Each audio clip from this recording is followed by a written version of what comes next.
A new poll finding that President Trump continues to earn strong support from a key part of his base. The Public Religion Research Institute finding that 65% of white evangelicals have a favorable view of the president. Joining me now is the pastor at First Baptist Church in Dallas, Pastor Robert Jeffress. Pastor, good to see you. So this really is, and this is what we've been talking about for days now, a defining moment in American history. This is a moment when people who believe that this country is deeply flawed and has been deeply flawed right from the beginning are setting the agenda for a large part, if not practically all of the press, at least one political party, and parts of the Republican Party as well. Do you think they will succeed?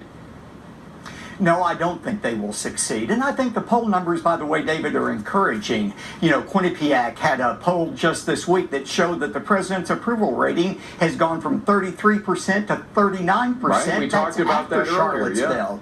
Yeah, and so I think that's an encouraging sign. Look, let's be clear about this. White supremacy, neo-Nazism are repulsive ideologies that ought to be denounced. We should go even further just to say that we fought a war. We spilled... There were tens of thousands of American service people who sacrificed their lives to fight Nazism. So we've got a long record of being on the right side of that one. We do.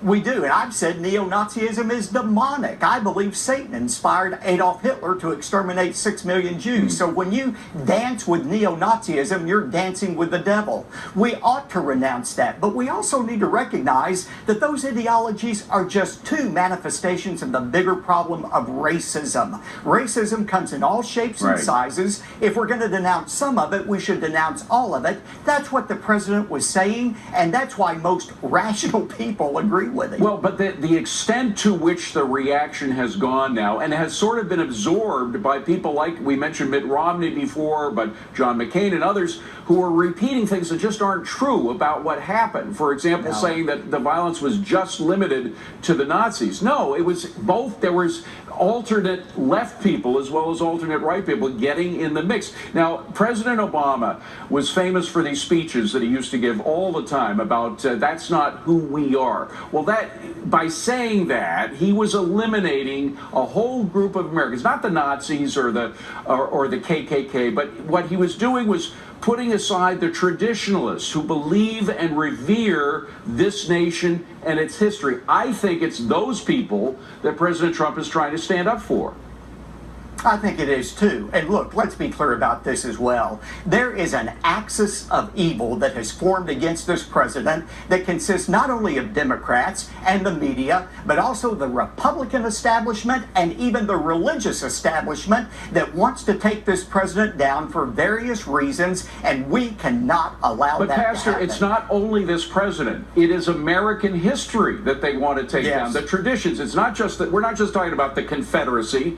We're talking about George Washington, Thomas Jefferson. We had Al Sharpton on another cable network saying that the Jefferson Memorial should now be torn down. Well, and it's that, and it's the Judeo-Christian foundation of this nation that many of them are after. And look, no president in history has done more to stand up for religious liberty than President Trump. I think it's all of these things, David. They are attacking, and that's why we can't allow it to happen. So what do you think does happen? We talked earlier about whether we've reached that point at which the American people says it's absurd. When you accuse Ben Carson of being a white supremacist, when you accuse virtually anybody that in any way, shape, or form supports Donald Trump as being a racist, haven't you reached the point that McCarthy reached in the late 50s when people said enough?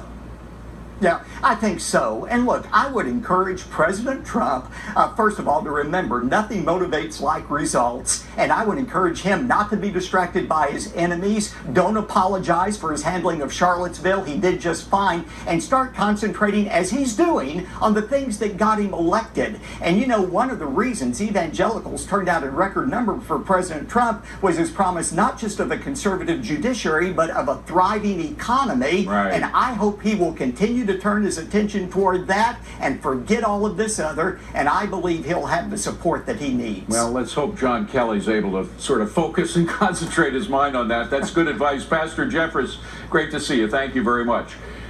Well,